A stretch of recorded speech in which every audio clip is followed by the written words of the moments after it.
जय माता दी दोस्तों। वर्ल्ड बेस्ट मैजिक में आपका हार्दिक स्वागत है। कैसे हैं आप सब? ये बताने के लिए कमेंट बॉक्स में जय माता दी जरूर लिखें। दोस्तों, माघ माह के कृष्ण पक्ष की चतुर्थी तिथि को सकट चौथ का व्रत रखा जाता है। सकट चौथ में सुबह और शाम के समय शुभ मुहूर्त में भगवान गणेश जी की पूजा करने और रात में चंद्रोदय के बाद चंद्रमा को अर्घ्य देने के बाद ही व्रत खोलने का विधान है। आपको बता दें कि सकट चौथ का व्रत माताएं अपनी संतान की दीर्घायु की कामना के लिए रखती हैं। इस दिन विधि विधान से व्रत और पूजन करने से संतान को अच्छा स्वास्थ्य व निरोगी जीवन की प्राप्ति होती है, साथ ही सौभाग्य का आशीर्वाद भी मिलता है।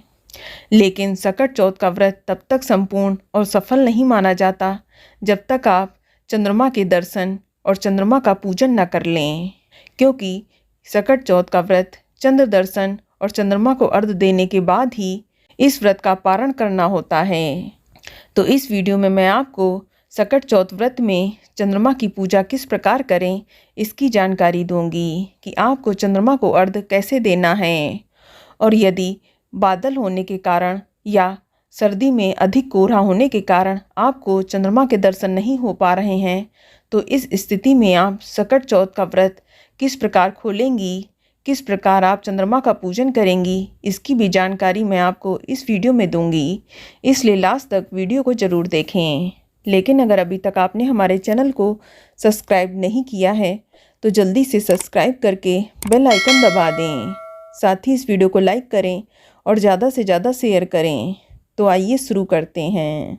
दोस्तों, सकट चौथ के दिन सुबह और शाम के समय शुभ मुहूर्त में भगवान गणेश जी की पूजा करें। उसके बाद जब चंद्रोदय हो जाए तब आप चंद्रमा की पूजा करें, चंद्रमा को अर्घ्य दें।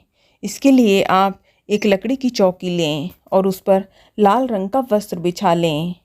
अब उसमें एक थाली रखें और थाली में चावल को पीसकर चावल का ऐपन बना लें और उसी से आप थाली पर चंद्रमा की आकृति बनाएं।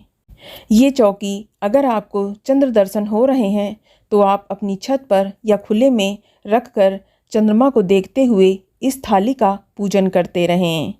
आप कोई भी सामग्री जमीन पर ना चढ़ाएं, अन्यथा आपके पैर पड़कर आपको पाप लग सकता है। इसलिए आप चंद्रमा की पूजा पूरी इसी थाली में करें। जो भी चढ़ाएं इसी थाली में चढ़ाएं।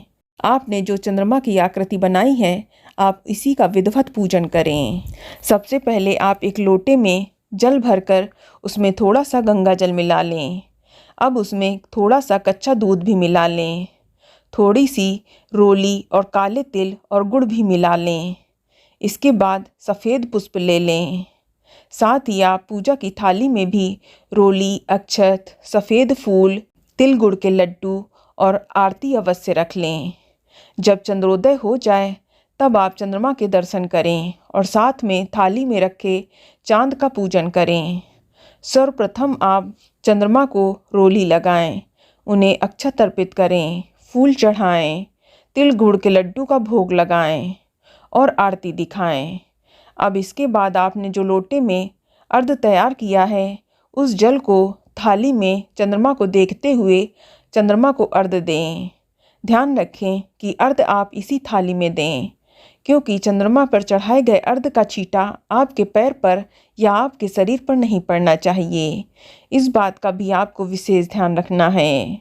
इसके बाद चंद्रमा को धूप दीप दिखाएं। साथ ही चंद्रमा से हाथ जोड़कर अपने घर परिवार की खुशहाली, सुख शांति के लिए प्रार्थना करें। अब ध्यान रखें, पूजा संपन्न होने के बाद जो थाली में ये जल है उसे आप पूजा के बाद किसी गमले में डाल दें। इस जल को आप इधर उधर फेंकें ना, अन्यथा पैर में पड़कर उसका निरादर हो सकता है। इस तरह से आप चंद्रमा को अर्घ्य देंगे और उसकी पूजा करेंगे।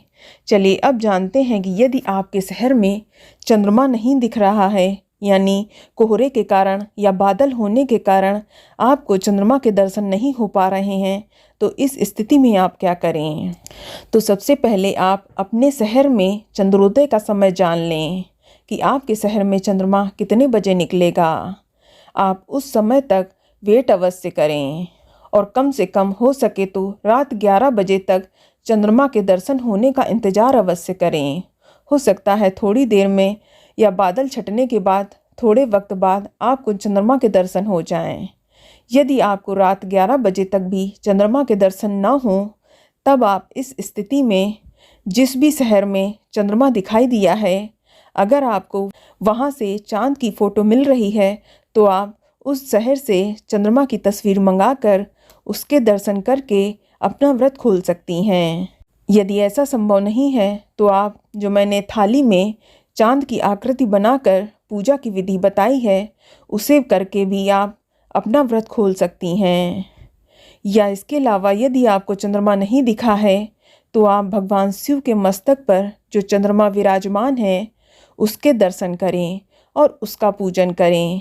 इसकी पूजा करके भी आप सकट चौथ का व्रत खोल सकती हैं। तो दोस्तों, ये जानकारी आपको अच्छी लगी तो कमेंट में जय माता दी जरूर लिखें, और अगर आपका कोई सवाल है तो उसे कमेंट बॉक्स में अवश्य पूछ लें। और इस वीडियो को लाइक करें, शेयर करें और साथ ही साथ चैनल को सब्सक्राइब करें। धन्यवाद।